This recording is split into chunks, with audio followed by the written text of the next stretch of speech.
पहाड़ का हर व्यक्ति एक दूसरे से कनेक्टेड रहे।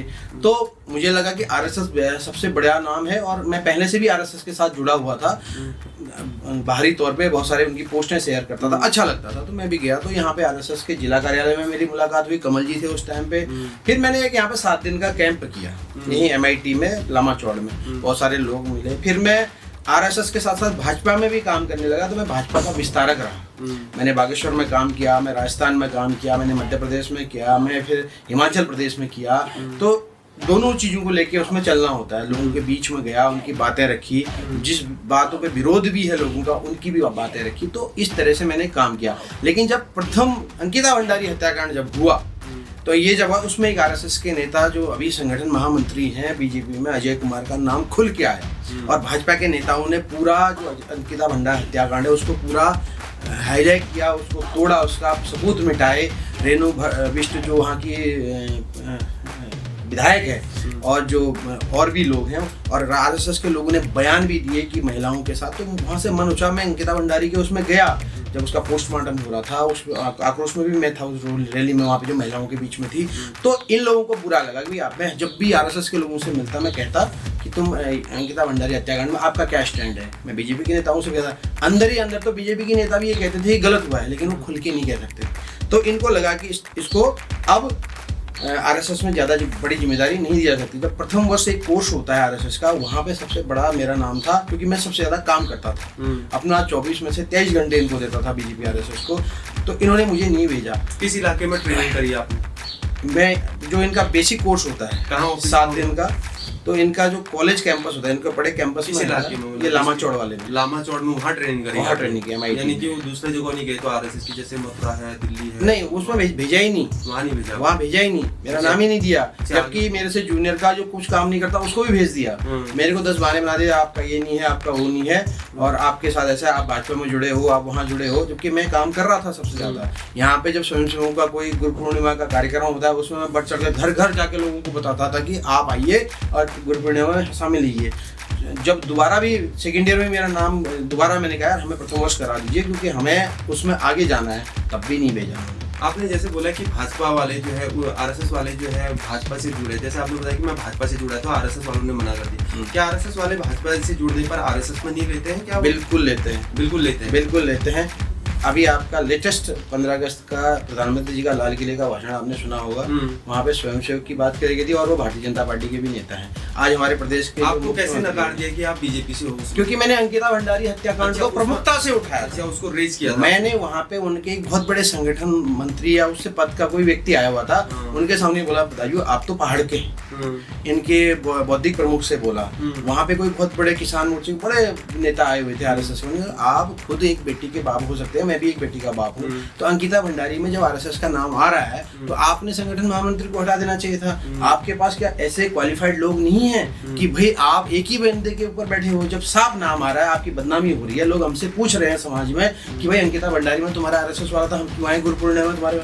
मैं यहाँ पे कम से कम यहाँ पे 9,000 परिवार के आसपास रहते हैं, उनमें से मैं 3-4 हज़ार परिवारों के पास जब पहुंचा, तो उन्होंने मेरे से, बहुत लोगों ने पूछा कि यार आरएसएस वाला तो यार अंकिता भंडारी का गलत करके बैठा हुआ, तुम उन्हीं के लिए हमसे चंदा मांग रहे हो या गुरु पूर्णिमा में दक्षिणा मांग रहे हो। तब मन वहाँ से फिर धीरे धीरे दूरी पड़ी। अभी जो नेक्स्ट आपका प्लान है अभी राजनीति में आने का, किस प्रकार से, कहाँ से आप शुरुआत करने वाले हैं? देखिए, मैं राजनीति में हूँ, मैं एक राजनीतिक व्यक्ति हूँ। मैंने चुनाव लड़ा है, चुनाव लड़ने के बाद मैं मेयर पद के बाद समाज में अग्रणी हूँ, उनके मुद्दे उठाता हूँ, चाहे कूड़े का मुद्दा हो, चाहे गंदगी का मुद्दा हो, किसी को हॉस्पिटलाइजेशन का मुद्दा हो, और ये सारे मुद्दे मैं पहाड़ी आर्मी उत्तराखंड के साथ मिलकर उठाता हूँ।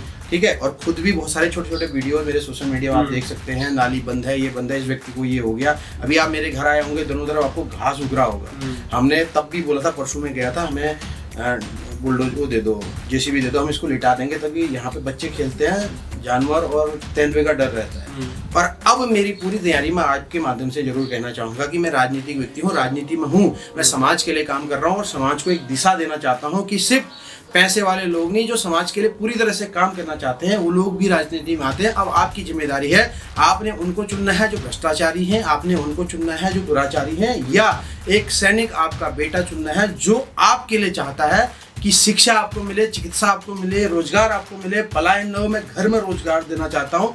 तो इनके लिए मैं अभी विधानसभा की तैयारी की घोषणा भी करने वाला था। आपने पूछ लिया, मैं फिर बता रहा हूँ आपको, मैं विधानसभा चुनाव लड़ूंगा, या मैं चुनाव लड़ूंगा कालाडूंगी से, या चुनाव लड़ूंगा हल्द्वानी से, या किसी भी शहर से, पिथौरागढ़ से, या फिर लेकिन और इसके साथ एक चीज़ जोड़ना चाहूँगा कि मैं वहाँ से भी चुनाव लड़ सकता हूँ जहाँ से मुख्यमंत्री धामी जी चुनाव लड़ेंगे।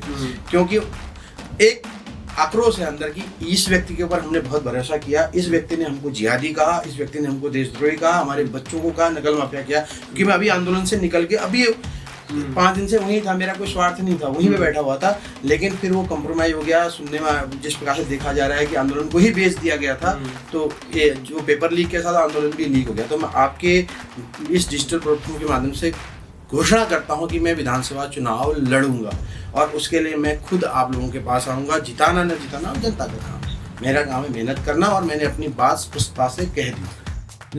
भुवन जी, जैसे अब कभी कभी काफ़ी सारा विरोध होता है, जैसे कि कहा जाता है नेशनल लेवल पर जो है एक इंडिया गठबंधन बना, जैसे कि जो है उसको इंडी गठबंधन कहा गया।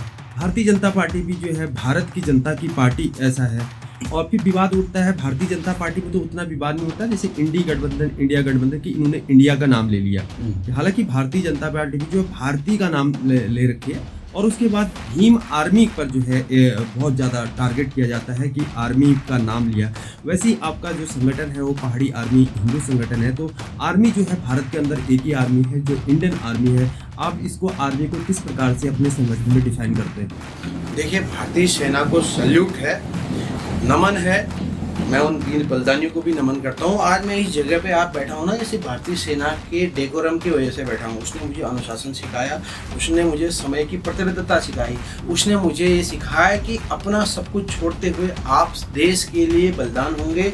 जब हम शपथ लेते हैं तो हम ये देखते हैं कि चाहे बारिश आए, आंधी आए, तूफान आए, रेत हो, चाहे गर्मी हो, आप ड्यूटी पे रहोगे।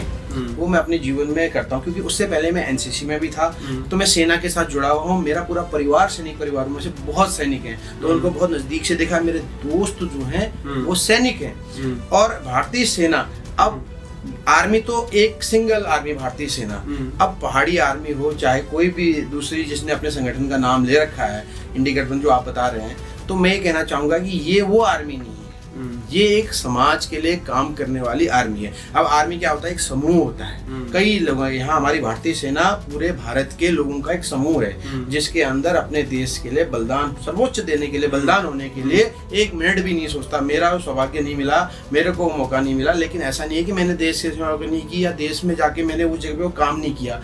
उन सब चीज़ों में बस वो उस मोमेंट को मैं मेरे जीवन में, क्योंकि जब मैं आपको एक इंसिडेंट बताता हूँ। जब मैं 12वीं में पढ़ता था, हमारे यादव जी थे गणित के, उन्होंने मुझसे सबसे पूछा था कौन क्या बनेगा।